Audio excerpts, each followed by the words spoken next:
Hello, everyone. Thank you for tuning in. This is Real Talk with Coach Sherri. I want to first thank my new subscribers. I also want to thank just people who are new to my channel who may just have stumbled upon my channel. I really appreciate you for taking the time out to watch. Also, please be sure to like and subscribe if whatever I say resonates with you. If you receive a nugget, please be sure to leave a comment and I will be sure to respond back. My channel is primarily about workforce development, career readiness, entrepreneurship, and a little bit about my personal life when I'm out and about, either on my own or with my family.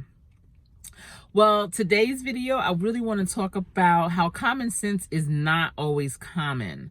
Working with interns and apprentices and just people in business in general who have employees that they're managing or trying to skill up, I'm finding that people get most frustrated when someone doesn't either work how they work, act how they act, or do what they do.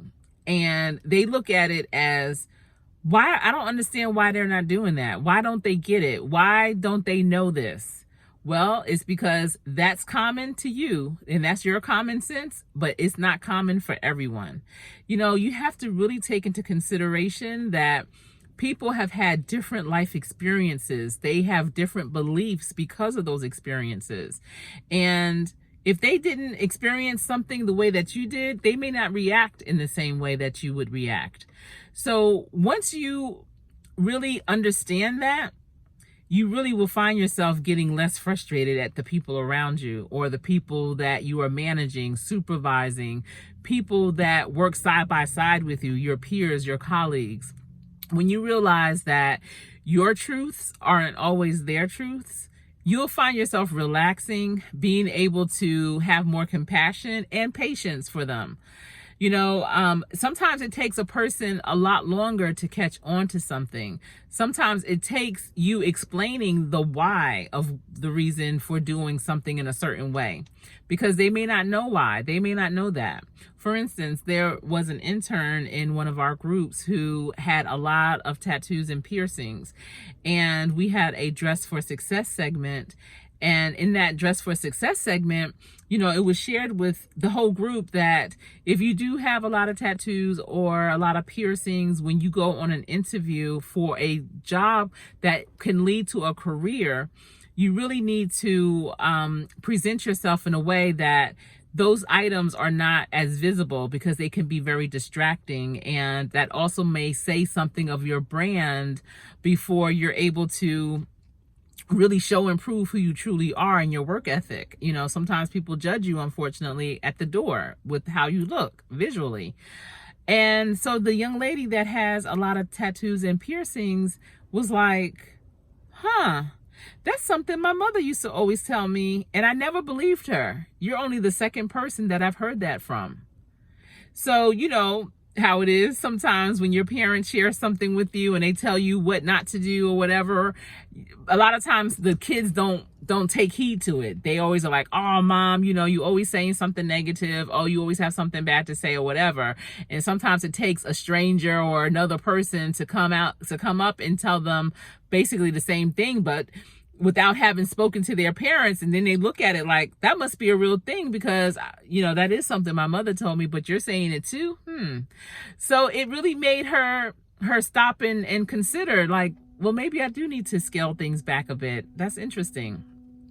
So now it's becoming a more common occurrence for her to be more mindful of her appearance when she's in certain situations, because she's on the road to getting a really great career.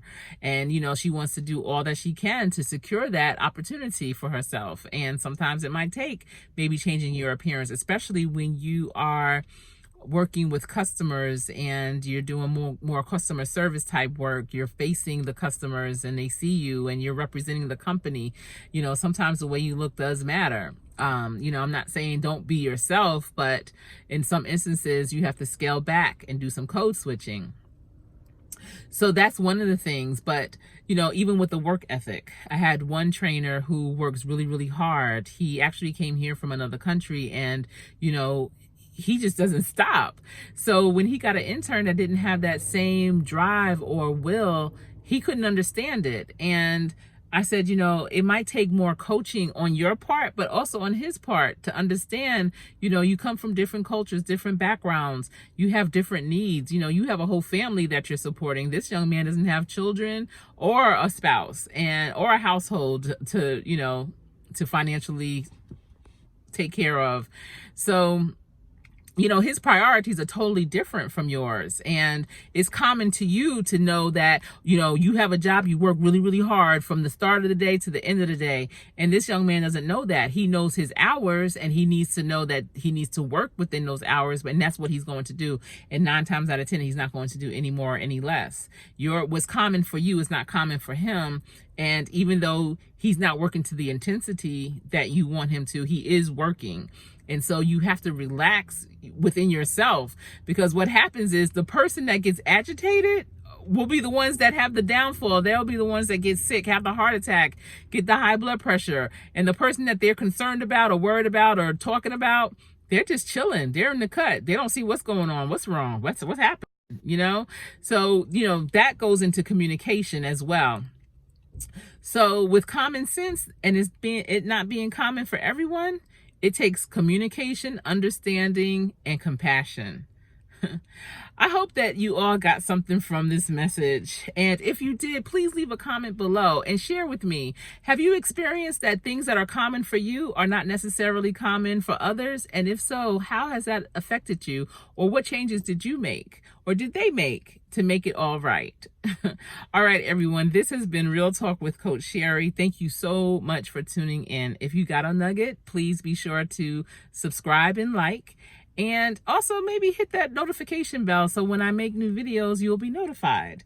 All right, until we speak again, stay safe.